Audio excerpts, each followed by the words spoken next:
Welcome to the Tech Egg. Don't get scrambled. Enjoy the video. You start with a clean list. Column A contains first names only, trimmed and deduplicated. Once done, get a single web service endpoint and API key that returns gender for a given name. In Excel, use Power Query, get data from web.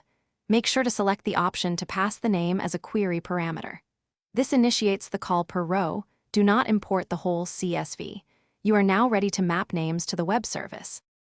In Power Query, create parameters, one for the API key and one for the base URL so you can reuse them.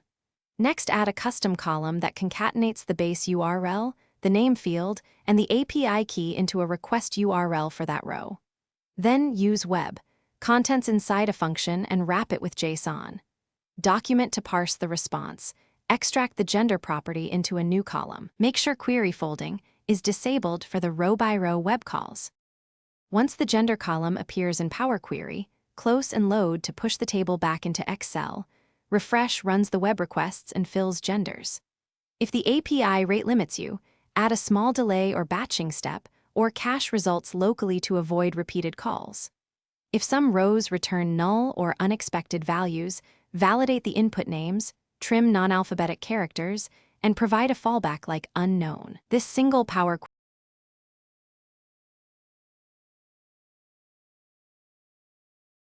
Thanks for watching. Consider subscribing if I helped unscramble your problems.